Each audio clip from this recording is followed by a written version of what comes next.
Good morning সকলোলৈকে ভাবতীহন কাতি বিহুৰ শুভেচ্ছা জ্ঞাপন কৰিলোঁ আৰু যাতে সকলোৰে জীৱনটো ৰঙীন হৈ থাকে তাৰে কামনা কৰিলোঁ আৰু সকলোৰে ঘৰত লক্ষীৰে ভৰি পৰে তাৰো কামনা কৰিলোঁ। তো ফ্ৰেণ্ডছ, আজি আমাৰ মথনি উৎসৱ, মথনিত আজি যাম। তাত মানে ধুনীয়া ধুনীয়া বস্তুবিলাক দেখুৱাম, চাই থাকিব আপোনালোকে আৰু ময়ো চাম, আপোনালোকেও চাওক। ধুনীয়াকৈ দেখুৱাই আছোঁ গোটেইখিনি, তো চাই থাকিব ভিডিঅ'টো, শেষত স্কিপ একদম নকৰিব। তো বলক ভিডিঅ'টো আমি আৰম্ভ কৰোঁ।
কিছু সময় পিছতে আমাৰ ইয়াতে মানে দধি মন্থন কাৰ্যসূচী আৰম্ভ হ'ব। তো আপোনালোকে চাই থাকক, ধুনীয়া লাগে চাই। এয়া মানে আৰম্ভ হ'ব আৰু কিছু সময় পিছতে। কেনেকৈ দধি মথে ময়ো দেখা নাই আগতে, চাই লওঁ বাৰু কেনেকুৱানো লাগে। পোহৰৰ অসুবিধা হোৱা ব্যৱসায়ীসকলক আমি কাৰ্যালয়ৰ ওচৰত আহিবৰ বাবে আহ্বান জনাইছোঁ।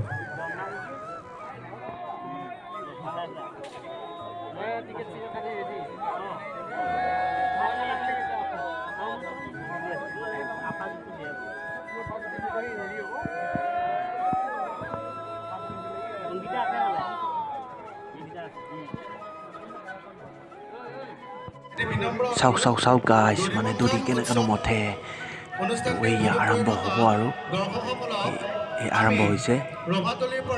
তো চাই থাকক।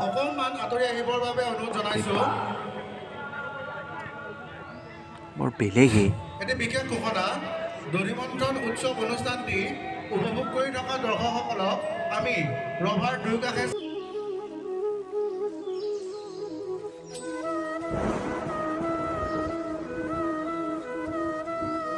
বাপৰে বাপ।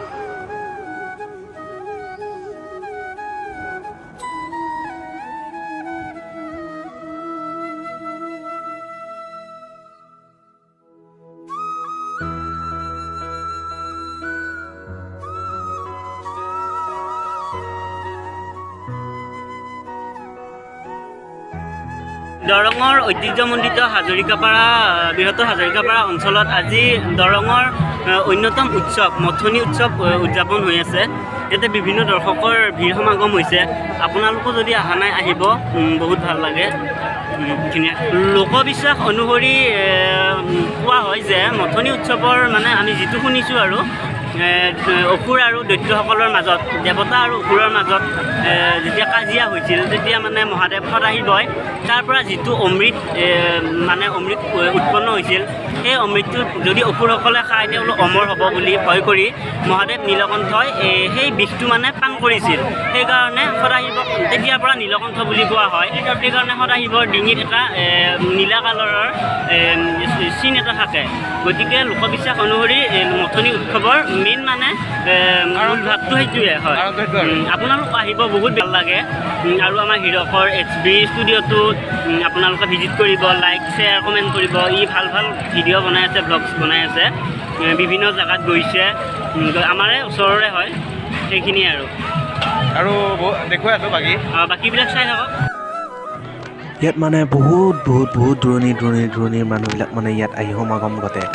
মানে বহুত দূৰণিৰ মানুহবিলাক আহি ইয়াত মানে মথনিৰ কাৰণে আহি যায়। আৰু এইবাৰ মানে মানুহ কম, মানে কিয়ৰ কাৰণেতো জানে আপোনালোকে, তো কৰোণাৰ বতৰ, তো ইমান মানুহৰ ভিৰ হ'ব নালাগে।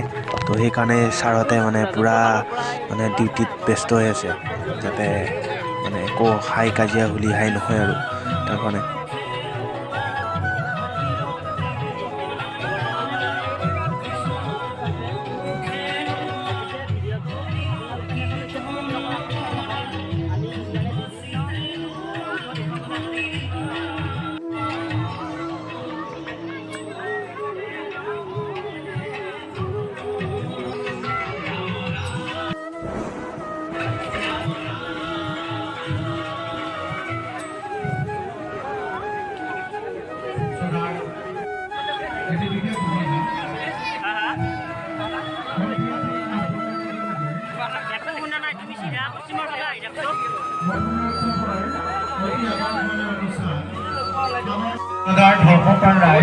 মোৰ লগত পঢ়া লোক এটা লগ পালোঁ, বহুত ভাল লাগিছে।